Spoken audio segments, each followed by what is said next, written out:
Valar morghulis. All men must die. This chilling phrase, whispered in High Valyrian, echoes through the halls of Westeros and beyond, carried by one of the most enigmatic figures in Game of Thrones, Jaqen H'ghar. But who is this man who claims to be no one? Today, we pull back the many faces of the Faceless Men to uncover the secrets of the mysterious assassin who set Arya Stark on a path of vengeance, an identity crisis. Our first encounter with Jaqen is far from glamorous. He is a prisoner in a cage, bound for the wall alongside some of the realm's worst criminals. Yet, even in chains, there's an unnerving calm about him, a quiet confidence that sets him apart. He speaks in a peculiar third person, referring to himself as a man. This isn't just a verbal quirk. It's the first clue to a philosophy that strips away the self, the ego, and the very concept of I.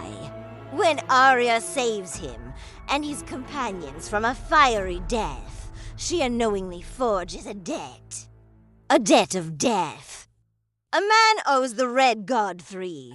He tells her, the girl stole 3 deaths from the Red God. A man must repay.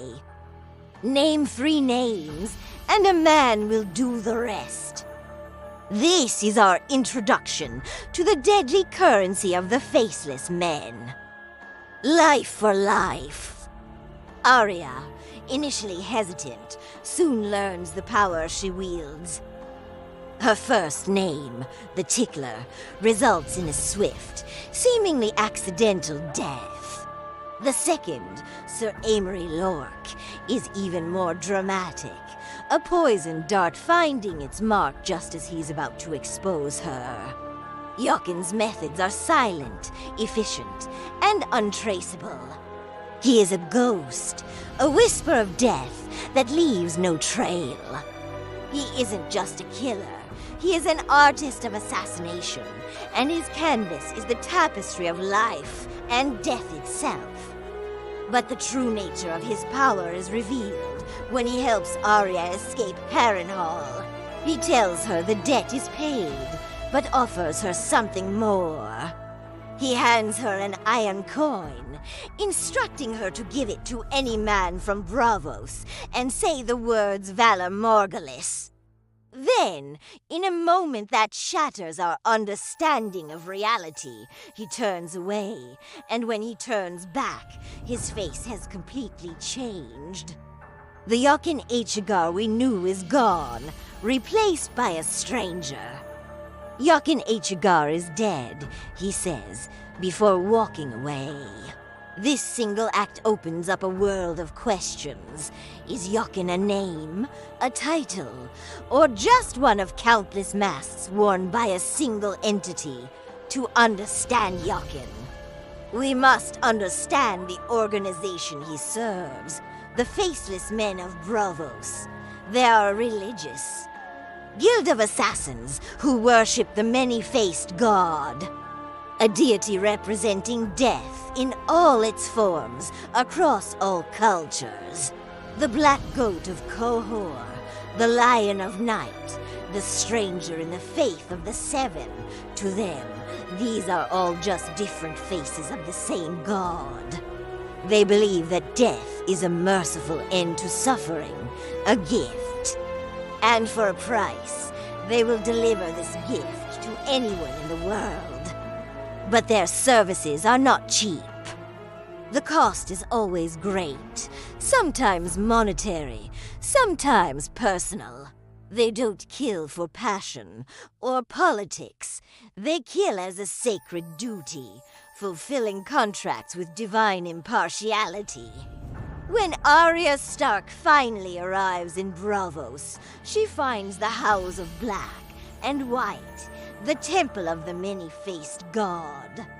There, she once again encounters the man who wore Jaqen's face. Or does she? He, along with a girl known as the Waif, begins her brutal training. The goal? To strip away Arya Stark and become no one. This process is both physical and psychological. She learns to fight, to lie, to observe, and most importantly, to shed her identity. She must give up her possessions, her memories, her very name.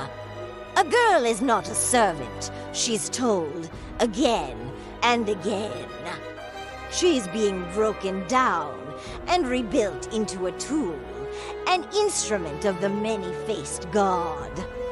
The training is a crucible. She's forced to scrub floors, wash bodies, and endure beatings from the Waif. She's even blinded as a punishment for acting on personal vengeance, killing Meryn Trant a name from her own list, not a name given by the god. During her blindness, her other senses are heightened, forcing her to rely on hearing, smell, and intuition. She learns to detect lies, to see without her eyes. She's becoming a human lie detector, a perfect spy. It's a tortuous, but necessary part of her transformation. She has to unlearn everything that makes her Arya Stark to truly serve. But can Arya truly become no one? This becomes the central conflict of her time in Braavos. Her sword, Needle, is the last vestige of her past, a gift from her half-brother Jon Snow. It represents her family, her home, her identity. She hides it instead of discarding it, a small act of rebellion that proves the girl named Arya Stark is still alive within her. The man with Jaqen's face seems to know this, testing her constantly. He asks her, "Who are you?" Repeatedly. Her answer, "No one," becomes less and less convincing, both to him and to herself. The final test comes when she is tasked with assassinating an actress, Lady Crane. Arya observes her target, learns her habits, but also sees her humanity. She can't bring herself to deliver the gift of death to someone she believes is a good person. Instead, she foils the assassination attempt. In that moment, she chooses her own morality over the cold doctrine of the Faceless Men. This is a fatal mistake in their eyes. The Waif is given permission to kill her, setting up a thrilling chase through the streets of Braavos. Arya, wounded and on the run, leads the Waif into the darkness of the catacombs, a place where she once trained blind. She retrieves Needle, extinguishes the only candle, and levels the playing field. In the dark, the student surpasses the master. When we next see her, she is back in the Hall of Faces. The man with Jaqen's face discovers the Waif's face, freshly carved and added to the collection. He confronts Arya, who holds Needle to his chest. He tells her that by killing the Waif, she has finally become no one. But Arya's journey has led her to a different conclusion. A girl is Arya Stark of Winterfell, she declares, and I'm going home. Surprisingly, the man with Jaqen's face simply smiles. A faint, knowing smile. Did he expect this all along?